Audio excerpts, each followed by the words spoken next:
आमच्या सर्व प्रेक्षकांचे संघर्ष न्यूज सोलापूर या यूट्यूब चॅनलच्या रविवार विशेष संपादकीय भागामध्ये आम्ही आपले सहर्ष स्वागत करत आहोत।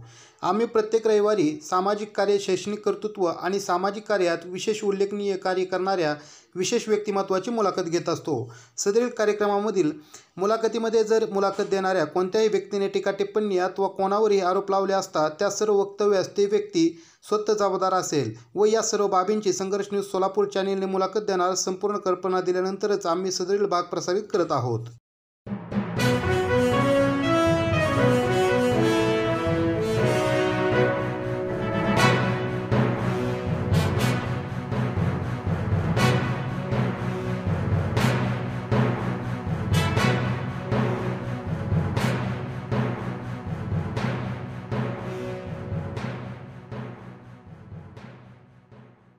नमस्कार मित्रांनो, आज आपण परंडा या ठिकाणी आलेलो आहोत। आजचा आपला रविवार विशेष संपादकीय 17वा भाग आहे। मग मित्रांनो, आज आपण दरवेळेस एका नवीन विषयावर आणि विशेष व्यक्तिमत्वाची मुलाखत घेत असतो। मग ह्या विशेष व्यक्तिमत्वाची मुलाखत घेत असताना विषयही वेगळा असला पाहिजे, विचार वेगळे असले पाहिजे आणि व्यक्तिमत्व ही तेवढंच त्या विषयाला न्याय देणार पाहिजे। मग आज खरं तर आज आपल्यासोबत जे व्यक्तिमत्व आहे त्या व्यक्तिमत्वाचा वेळ खूप अमूल्य आहे आणि आपल्यासाठी आणि आपल्या सर्वच प्रेक्षकांसाठी वेळात वेळ काढून हे आज व्यक्तिमत्व आलेलं आहे। त्याबद्दल प्रथमतः त्या व्यक्तिमत्वाचं मी आभार मानेन। आणि आजचा जो विषय आहे ह्या एका विशेष व्यक्तिमत्वाला दिलेला तो म्हणजेच युवकांसमोरील आव्हाने।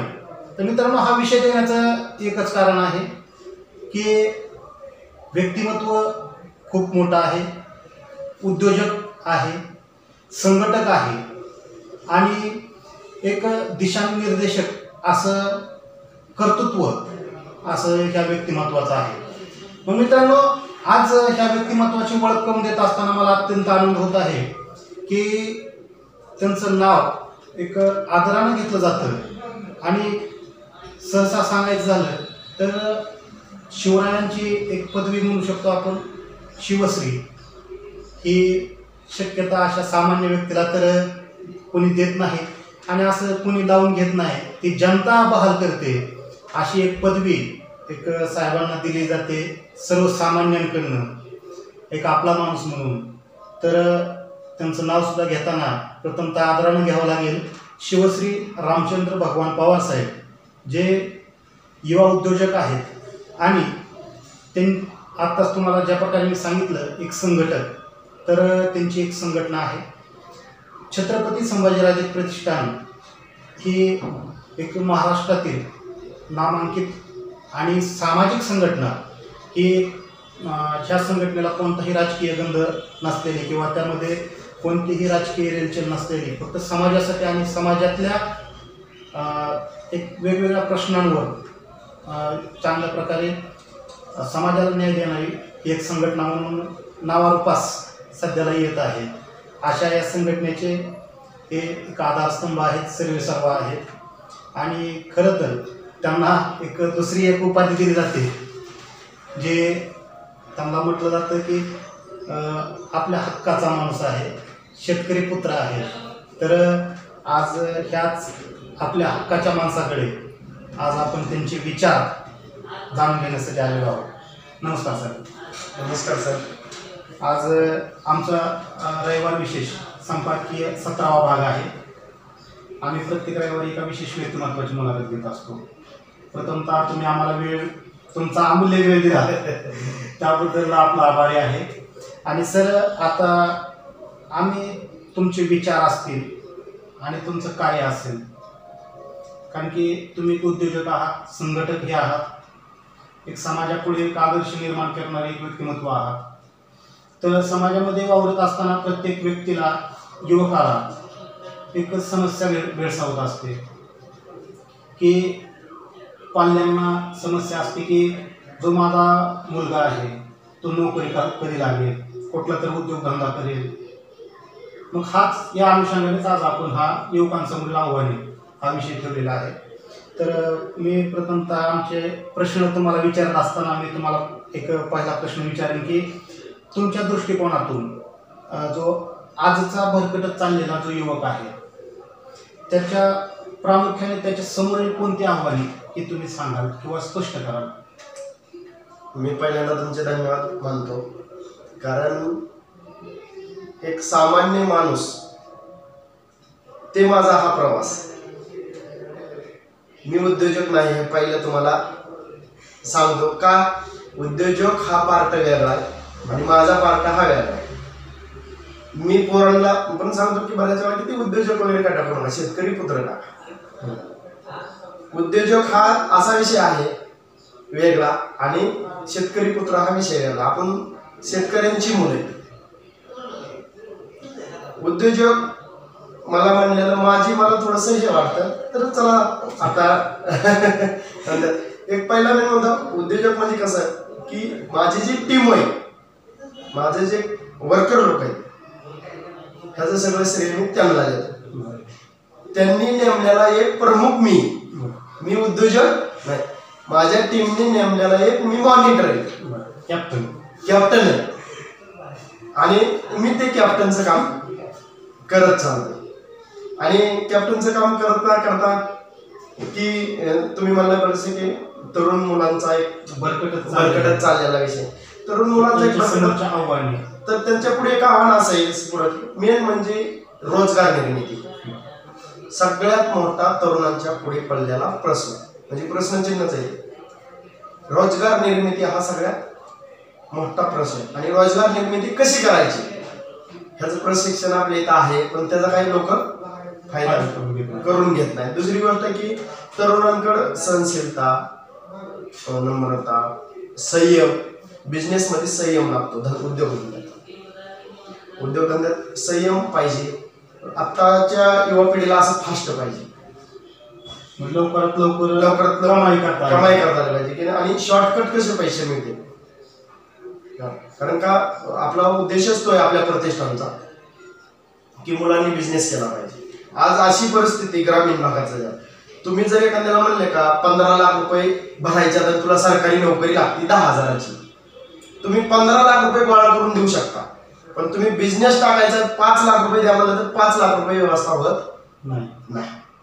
हे शॉकायन तिथे आहे की ग्रामीण भागातले की त्याला जे आजूबाजूचे जे आपण म्हणतो की म्हणजे एकंदरीत आपण असं म्हणू शकतो की तो त्याच्या दृष्टिकोनातून जे अयशस्वी झालेले लोक आहेत त्याची उदाहरणं ठेवतो. यशस्वी लोकांची उदाहरणं ठेवली की समजा आता आपल्याकडे यशस्वी लोकांची उदाहरणं डोळ्यासमोर ठेवत नाही.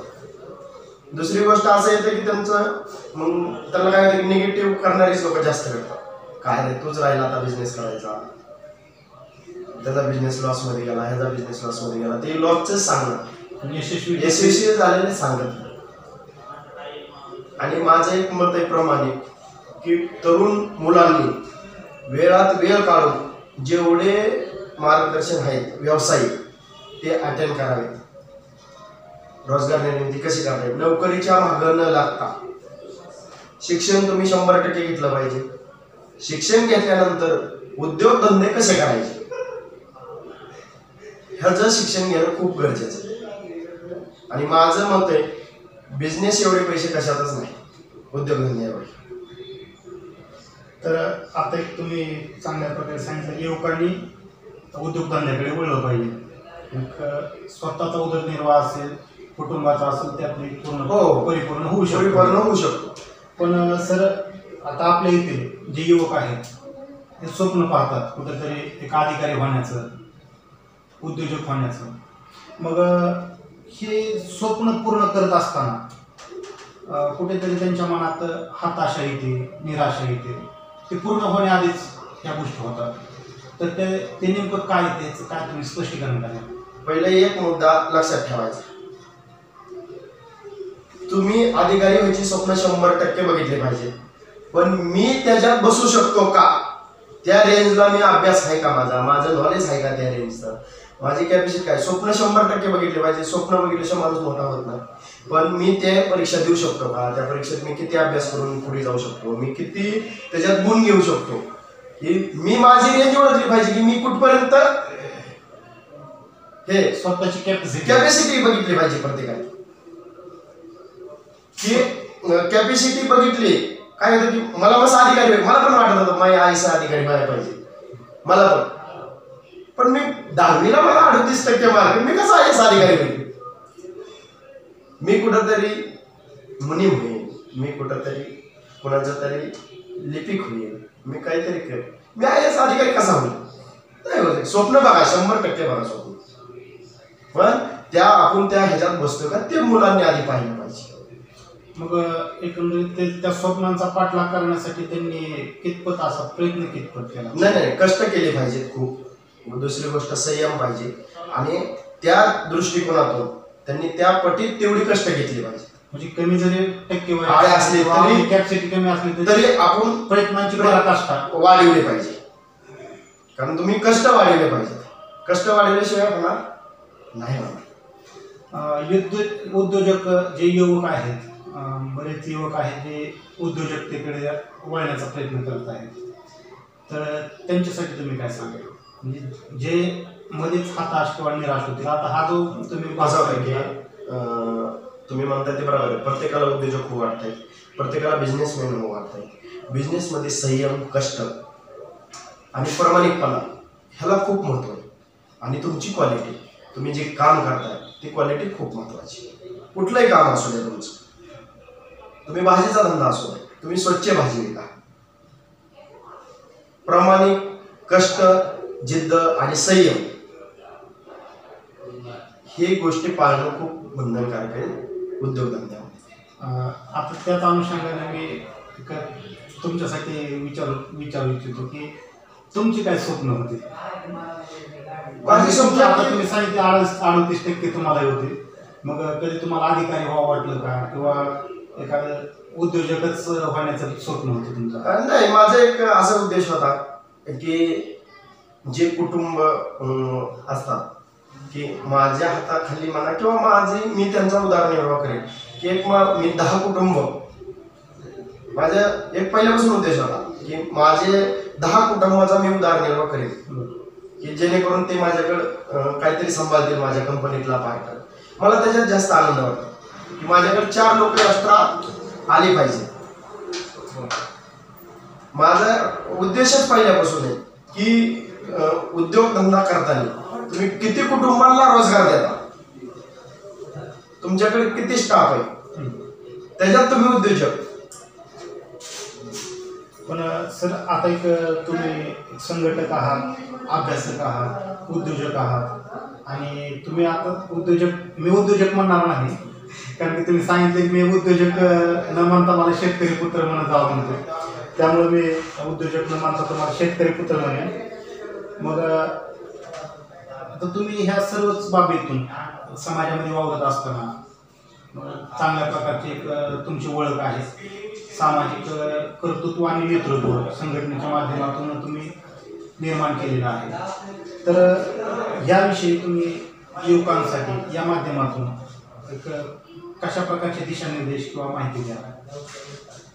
मी संघटक किंवा हे जे आहे, ही माझे जे 4 चाक आहेत, माझे जे मावळे आहेत तेच संघटक आहेत. मी काहीच नाही, मी मॉनिटर आहे त्यांचं. म्हणजे माझं हे सगळं मावळे सगळं करतात, मी काही करत नाही. फक्त मावळे म्हणतात कसं करायचं, ओके असं आहे असं. दुसरी गोष्ट की त्यांना माझं प्रत्येक वेळा असतं, माझ्याकडं काही काम असेल तरी मोकार काम तुमचा धंदा सोडून माझ्याकडे भेटायला येऊ नका. म्हणजे आजकाल एक आपले साहेब आले, ते नाही. माझ्याकडे काही काम असेल, जर फोनवर काम होते तर फोनवरच बोलायचं. तुमचं काम सोडून माझ्याकडे यायचं नाही. माझ्याकडे काय काम तुमचं असेल तर यायचं, तुमची अडचण असेल तरच माझ्याकडे यायचं, मला भेटायला यायचं नाही. त्यांची अडचण असेल माझ्या मावळ्यांची काय, त्याच मावळ्यांनी यायचं माझ्याकडे, मला भेटायला वगैरे यायचं नाही. आणि शक्यतो फोनवर सगळे कामं मार्गी लागतात तेवढी फोनवर शक्य करायची, जेवढी खऱ्यानीच गरज आहे भेटायची तेवढंच भेटायचं. कारण का मावळ्यांचं काम धंदा सोडून माझ्याकडे यायचं नाही. आणि मी मावळ्यांना प्रत्येकाला सांगतो बाबा काहीतरी उद्योगधंदा करा, काय 4 पैसे मिळू द्या, आपल्या हक्काचे पैसे तयार करा आणि हक्काचं जीवन जगा. कुणाकडे भीक मागून जीवन जगू नका. स्वतः रोजगार निर्मिती स्वतः करा आणि तुमचं एक कुटुंब प्रत्येकाने असं सांभाळा की मी एक कुटुंब सांभाळू शकतो, असं प्रत्येकाने ठरवा. आता तुम्ही सांगितलं की एक मी त्याला आत्मनिर्भर एक युवकांनी किंवा एक मावळ्यांनी आत्मनिर्भर झालं पाहिजे, एक तुम्ही चांगल्या प्रकारे संदेश दिला. परंतु आता हे आत्मनिर्भर युवकांना करत असताना मी संघटनेच्या माध्यमातून म्हणणार नाही, कारण की बरेच असे संघटक असतात जे संघटनेचं नाव घेऊन संघटना मोठं करण्याचा प्रयत्न करतात. संघटना आमची अशी करते तशी करते म्हणतात. पण मला आता वैयक्तिक असं विचारायचं, तुम्ही किती वैयक्तिक असे युवकांना ज्यांना उद्योगधंद्यासाठी मदत केली किंवा त्यांना असं प्रोत्साहित केलेलं आहे? माझ्याकडे 400-450 मुलं झालेत माझी 1-1.5 वर्षात. 400-450 मुलं. मी आर्थिक मदत कुणाला केलेली नाही. आर्थिक मदत कुणाला केलं, मार्गदर्शन केलं, त्याला सहकार्य केलं, माझा मित्र आहे म्हणून, माझा मावळा आहे म्हणून. आणि प्रत्येकाला जिथं मदत लागेल तिथं त्यांना कुणाला जागा अवेलेबल करून देणे, कुणाला काय अडचण आहे, काय बिझनेस केला पाहिजे, कसं केलं पाहिजे, काय केलं पाहिजे. बऱ्याच ठिकाणी सपोर्टिंग झालो, बऱ्याच ठिकाणी कोण जामीनदार होत नव्हतं, मी जामीनदार झालो त्यांना. मी कमीत कमी आता 150 लोकांना जामीन झालो. लोक घाबरतात जामीन व्हायला. आता एक विश्वासार्हता राहिलेली नाही. हा विश्वासार्हता राहिलाय, पण तर चला बाबा शेवटी कोणीतरी कुणाचं तरी वजन खांद्यावर घेतलंच पाहिजे. तुम्हाला ते त्याविषयी असं वाटत नाही की परत, कारण की आता शक्यता का होतं, बरेच युवक असतील किंवा एक ट्रेंड आहे म्हणा नेते मंडळीचा, आश्वासन देणे आणि बाजू सरकणे. मग बरेच युवकांना तुम्ही आता सांगितले 400 ते 450 युवकांना मी आर्थिक सहाय्य असेल आणि त्यांच्या उद्योगासाठी त्या गोष्टी केल्या असतील. तर ह्या गोष्टीतून तुम्हाला वाटत नाही की परत ती जी युवक आहेत ते उद्योगधंदा करतीलच किंवा त्यांना जे आपण दिलेलं आहे ध्येय त्याच्याशी इमानदार राहतील? नाही, तो पार्ट होता त्यांचा आहे. ती मावळे मला वाटत नाही की माझा मावळा गद्दार निघाय. आणि शेवटी ज्याचं सांगते ना, आणि थोडीशी कशा गोष्टीच आहे की तो त्याचा तो प्रारब्धाचा भाग आहे.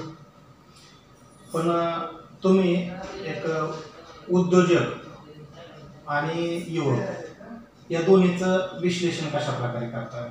नाही, आता कसं होतं की टोटली सगळी युवा पिढीच सगळं करणार आहे.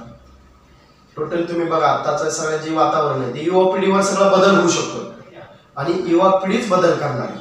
त्याच्यामुळे युवकांनी हा मुद्दा खूप गरजेचा आहे की प्रत्येकाने बिझनेस केला पाहिजे, धंदा केला पाहिजे, हे युवकांनी ठरवलं पाहिजे आणि युवकांनी हातात घेऊन हे केलं पाहिजे. काय होतं की मी प्रत्येकांना सांगतो की शेती प्लस जोडधंदा काहीतरी करा, काय असं. कारण काय युवकांनी उद्योगधंदे हातात घेतल्याशिवाय, मी आता गुजरात वगैरे भरपूर फिरलोय, कारण तिकडं खूप असं की टोटली बिझनेस. गुजरातमध्ये बरीच अशी उदाहरणं आहेत माझ्याकडे की तुम्ही ते काय ठेवायला पाहिजे की चांगलं ह्याचं, तुम्ही काय समोर काय व्हायचंय ते चांगलं ह्याचं हे केलं पाहिजे. त्याच्यामुळे काय होतं की आपण सचिन तेंडुलकरचं हे ठेवलं पाहिजे समोर. तुम्हाला खेळाडू करायचं एखाद्या तरुणाला, त्यांनी ध्येय कोणाचं ठेवलं पाहिजे? सचिन तेंडुलकर. उच्च ध्येय ठेवले पाहिजे तरुणांना, आणि तरुण पिढीने हे सगळं हातात घेतलं पाहिजे. एक तरुण वर्गाचा जर विषय असेल तर रस्त्यावरचं आंदोलन असेल, हक्काची लढाई असेल, राष्ट्रासाठी असेल, परत म्हणलं तर कुटुंबासाठी असेल, हा युवक घटक हा महत्त्वाचा असतो प्रत्येक ठिकाणी. तर हा युवक घटक जो महत्त्वाचा आहे, ह्या सर्व बाबीमध्ये एक स्थान त्यानं कशा प्रकारे निर्माण केलं पाहिजे? युवकांचं कसं होतंय, ग्रामीण भागात काय झालेलं आहे की अफवा जास्त असतात, त्याच्यामुळे तरुण भरकटला जातो. कारण तरुणांना ह्या ज्या सामाजिक संघटना आहेत त्यांनी तरुणांना खरंच खूप सत्य परिस्थिती सांगितली पाहिजे, सत्यताच सांगितली पाहिजे. तुम्ही आंदोलन करून मार्ग निघत नाही, तुम्ही रस्त्यावर उठून भांडून मार्ग निघत नाही, तुम्ही प्रॉपर ते डॉक्युमेंटली जावा. तुम्हाला भांडायचे मार्ग आहेत ना, तुम्हाला डॉक्युमेंटली भांडा, तिथं तुम्ही प्रोसिजर काय आहे बघा. काय होतं की आंदोलन चुकीचं असतं आणि प्रोसिजर वेगळी असते. कारण मी पाणी प्रश्न घेतला होता इथल्या बोगद्याचा, ते डॉक्युमेंटली मी गेलो ऑफिसला, प्रकल्पाचं शिनागाव प्रकल्पाचं ते ऑफिसला गेलो, तर तिथले अधिकारी म्हणले तुमचं इथं कोणच येत नाही म्हणले, आंदोलन करतात म्हणले. आणि म्हणले बाळ रडत नाही, आम्ही दूध का पाजणार. अधिकाऱ्यांचं उत्तर आहे मला, म्हणले तुम्ही फाईल मागायला अजून कोण आलंच नाही बोगद्याची, काम कुठवर आले, किती बजेट आहे, काय कोणालाच माहिती. म्हणजे अशी गोष्टी आहेत तरुणांना माहित नाही. हा एक प्रोसेसचा भाग झाला आंदोलनाच्या संघटनेच्या बाबतीत. पण राष्ट्र कुटुंब ह्या बाबतीत युवकाचं कोणतं स्थान, उद्योजकतेतून त्यांना कोणतं स्थान निर्माण केलं पाहिजे? नाही, राष्ट्रासाठी 100% तरुण पिढीने पुढे आलं पाहिजे, कारण तरुण पिढीशिवाय राष्ट्र नाही. आणि प्रत्येक तरुणांनी हे राष्ट्रासाठी 100% योगदान दिलं पाहिजे, त्या गोष्टी समजून घेतल्या पाहिजे. आता आंदोलन म्हटलं की कुटुंबाचा भाग एक वेगळा येतो, आणि प्रत्येक गल्लीमध्ये जर म्हटलं तर अध्यक्षांचे एक प्रत्येक घरामध्ये एक अध्यक्ष असतो. मग यातून बऱ्याच युवकांना काम करणे असेल किंवा आता तुम्ही सांगितलं की युवकांनी भाजी विकली पाहिजे किंवा इतर काही गोष्टी असतील ते केल्या पाहिजे कुटुंबासाठी.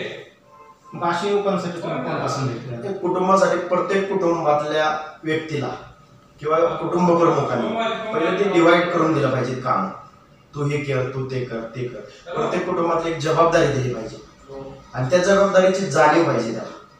दुसरी गोष्ट की त्याचं एक अकाउंटिंग लय महत्वाचं आहे, हिशेब विचारला पाहिजे आणि प्रत्येक ह्याचा टॅली पाहिजे तुमच्याकडे. हे धंदा दिलाय त्याचा हिशेब महत्वाचा आहे सगळं. आता तुम्ही तुमच्या संघटनेचं एक कार्य सांगितलं की प्रोसेसरनं जर त्या ठिकाणी गेलं तर आंदोलन करण्याऐवजी प्रश्न सुटतात, मार्ग निघतात. तर आता तुमचे नावारूपास संघटना येत आहे छत्रपती संभाजीराजे प्रतिष्ठान. या संघटनेच्या कार्याविषयी काय माहिती द्याल तुम्ही? आमची संघटना ही एक सामाजिक संघटना आहे. फक्त आमची संघटना काम फक्त सामाजिक करते, काही अडचण असू द्या. आणि दुसरी गोष्ट सामाजिक संघटनेचं कामच एवढं आहे की आम्ही आंदोलन करतो. दुसरी गोष्ट आम्ही आमच्या मार्गाने प्रयत्न करतो.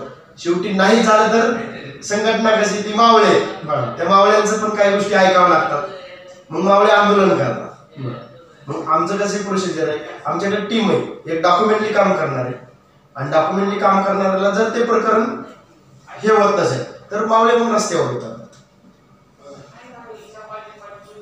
तुमच्या असे कोणते आंदोलन आहेत का जे यशस्वी झाले किंवा शासनाला त्याची दखल घ्यावी लागली? आता आम्ही माझी संघटना झाली आणि करोनात नंतर आम्ही करोनात खूप काम केलं. आम्ही अन्नधान्य वाटप केलं, हे केलं.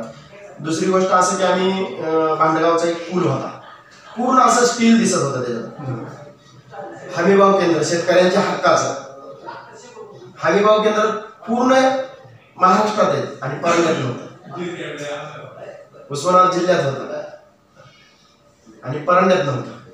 हमीभाव केंद्राचं आम्ही डॉक्युमेंटली केलं, काही फरक पडला नाही प्रशासनाला. नंतर आम्ही आंदोलन केलं. पहिलंच आंदोलन एवढा प्रतिसाद भेटला की त्यांना 15 दिवसात ते हमीभाव केंद्र चालू करावं लागलं आणि हमीभाव केंद्र चालू झालं. आणि त्या पुलाचं काम अर्जंटमध्ये चालू केलं. सगळ्या पत्रकारांनी मीडियाने दाखवलं आणि आम्ही जाऊन त्या साहेबांचा सत्कार केला, हमीभावाचा केला आणि त्यांचा जे काम करतात त्यांचा सत्कार पण केला पाहिजे. वाईट व्यक्ती कुठलीच नाही, फक्त त्याला काम करणे भाग पाडला. आणि आमची सगळी आंदोलन आजपर्यंत यशस्वी झाली. एकही आंदोलन आमचं हे झालं नाही. आता आपण आपल्या मुलाखतीच्या एक शेवटाकडे येत आहे.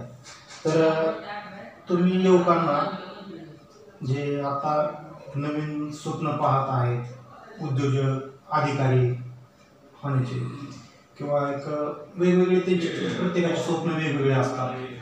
तर ह्या युवकांना तुम्ही कोणता संदेश द्याल? त्या युवकांनी पहिलं म्हणजे ध्येय ठेवलं पाहिजे काय करायचं ते. दुसरी गोष्ट त्याच्याकडे संयम, कष्ट करण्याची जिद्द, चिकाटी आणि जी स्वप्न बघतोय त्या स्वप्नाच्या ह्याने आपण प्रयत्न केले. आता सर ते शेवटी मी तुमचा एक वैयक्तिक प्रश्न विचारेन. एक कोणत्याही व्यक्तीला प्रेरणा असते, ज्या प्रेरणेतून तो पुढे यशस्वी होत असतो. ज्या प्रकारे छत्रपती शिवरायांना माँसाहेब जिजाऊंची प्रेरणा होती, बाबासाहेबांना त्यांचे वडील रामजी सकपाळ यांची प्रेरणा होती. म्हणजे हे जे सर्व महापुरुष आहेत त्यांना एक कुठली तरी प्रेरणा होती.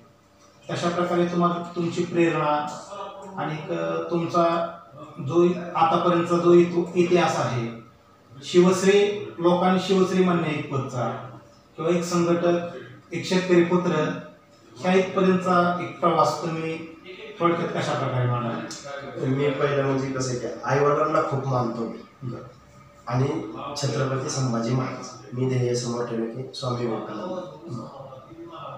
हे 4 व्यक्तींना मी माझ्या डोळ्यासमोर ठेवून माझे गुरु, माझे दैवत सगळं हेच. आणि महाराजांचं मला एवढं नाव घेतलं तरी अंगात रक्त हे होतं. संभाजी महाराजांचं नाव जरी घेतलं, छत्रपती संभाजी महाराज जरी म्हणलं तरी की म्हणजे ते माझ्या ह्याच्यात हे झालेलं आहे. आणि त्या ह्यांनी किती कष्ट, किती सहनशीलता आहे, आपल्याला त्याच्या एवढं पण एक केलं, त्यांचे किती संघर्ष आणि आपण त्यांची डोळ्यासमोर ते ठेवायचं आणि मार्ग निघत चालतो.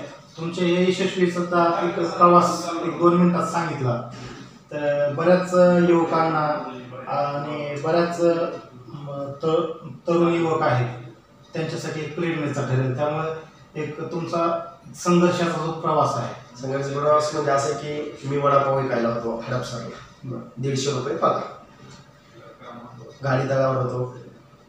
आणि तिथून प्रवास माझे पेपर वाचायची मला पहिल्यापासून आवड होती आणि पेपर वाचत वाचत जाहिराती वाचल्या. वडापाव विकून दुसरीकडे कुठं काम मिळतंय का, पेपर टाकायचं, दूध टाकायचं, असं काय. मग पेपरची एक जाहिरात, पेपर टाकायचं, सकाळचं काम मिळालं म्हणजे वडापावची गाडी चालू करायची आणि पेपर टाकायचो. म्हणजे डबल जॉब झाला. ते पेपर टाकीत एक जॉब आला मला फोटो स्टुडिओमध्ये.